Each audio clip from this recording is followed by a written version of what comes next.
It might well be that this is the last point we cover. So, Nadine, come in, because I mean, you live you said you've been in India and Jakarta.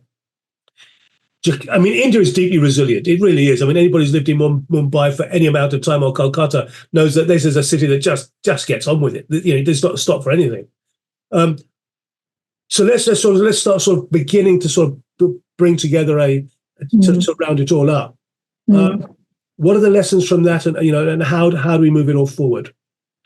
What I'd like to do, David, I think you've made a really important point about are systems collapsing, and are we moving from control to adaptability? And this reminds me of some of the conversations that we've had in previous sessions around how academia needs to develop. Because after this session, I'm going to teach crisis communications and information exchange to our MBA global students, most of whom are actually either from Nigeria or from India. So, David, you have met some of them last year. And this afternoon, I have a second lecture to our MBA students, which is on innovations and in sustainability and resilience planning, aimed particularly at hospitality and tourism. And I have to say, I do tend to have exactly the same conversations with my students in the class, because when you look at some of the academic theories and also sort of guidance on how to deal with crisis, how to deal with policies, or policy making, so what are the approaches to strategic planning? I think the language that we're seeing now in recent years that is emerging is very different, because it is no longer about command and control. It is about sense-making and adaptability. And where, say, a few years ago, I would have come to my students and said, this is how you manage a crisis. You have your protocol, and this is what you do. And I have to say, in my semester one class of Managing Business Continuity, I've done a bit of that. And when I welcomed them into the Crisis Comms class, I said, well, I'm really sorry, but you have to unlearn everything that I've taught you, because in some ways you need to have a look at strict structures and understand those principles first, and then also understand why they don't work in practice. So I think that is very, very important discussion to have, and also to continue in the future, and one that probably brings together quite a lot of what we have been talking about today, about how cities are going to develop in the future, how collaborations are going to develop in the future on an international level, and what really the lessons are that are learned from international collaborations on planning, how to develop our educational programs, what skills to teach, not only students and managers, but actually school children. The resilience planning starts in primary school, and I think there is a lot.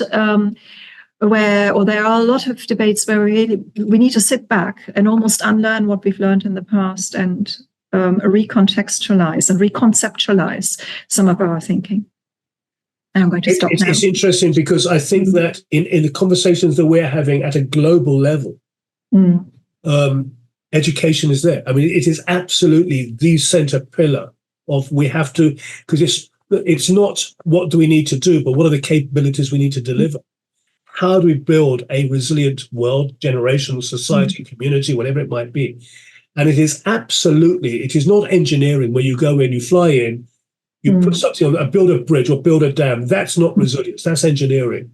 And resilience is much more that ecological, biological feeling of developing and growing, nurturing over a generation or generations. And we find that absolutely, although of course there is the technical engineering aspect of resilience in all of its myriad manifestations, including psychological and social, etc., etc. Education, without education, then it's just a bunch of people talking to each other in seminars and conferences, and it's not putting that out into the world. Can I ask you just one, and very quickly, just Nadine, the BUILD program in Indonesia, Building University Leading in Disaster Resilience, has now come to an end. It has. What's the legacy of that? Because we often see programs are great, then the funding stops, and then 6 months later, it's probably disappeared. What is the legacy of that, and how is that continuing into the future? The answer is we are working out what the legacy is going to be in the future. I mean, as I said earlier, we do have a national association, which is jointly managed by the consortium partners, so by the center directors.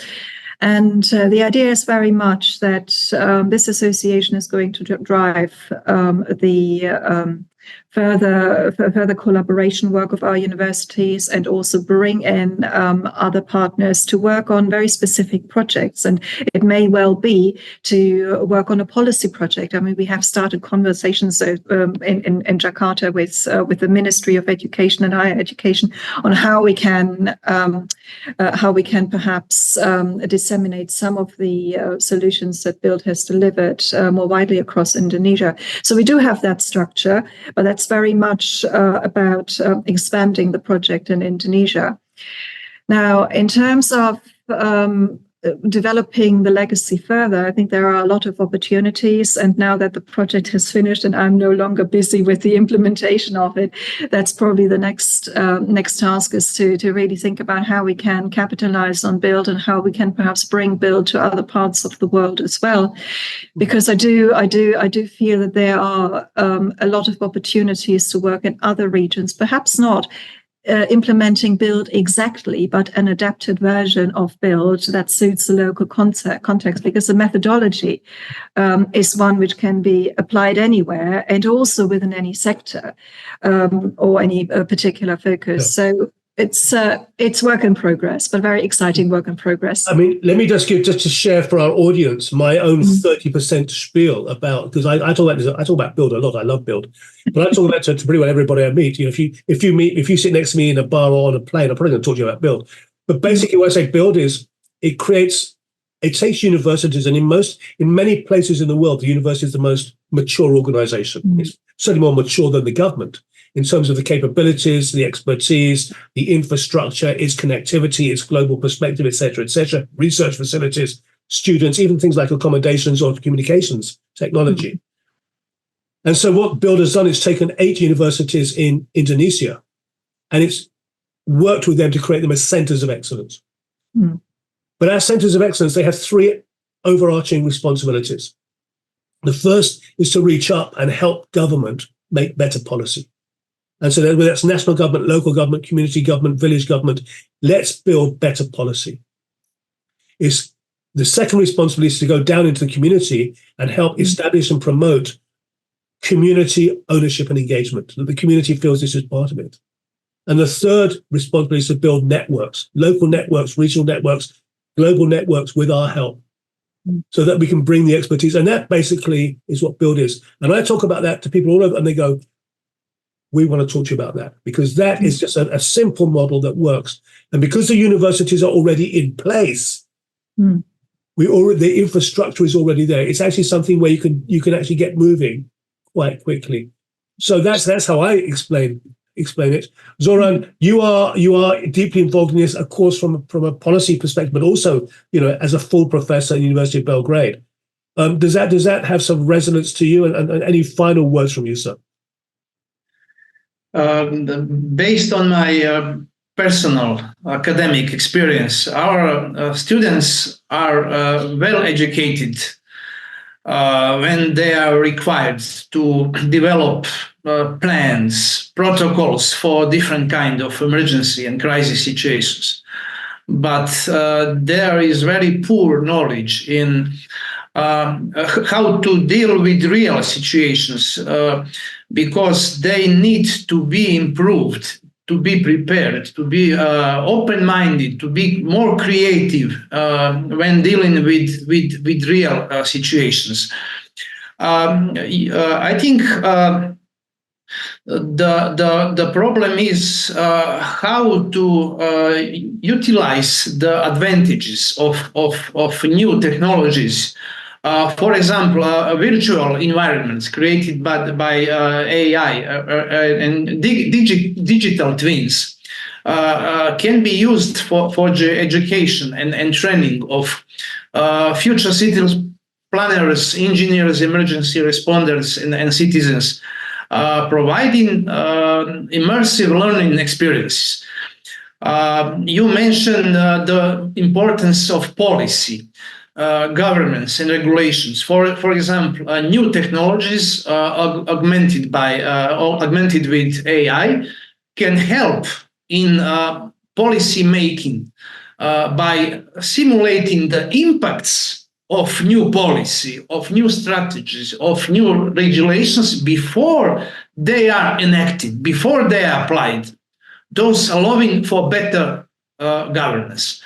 So my conclusion is that interoperability between different systems and technologies, as well as soft infrastructures, are required to be more secure, to be more resilient in urban areas. Zoran, I'm glad.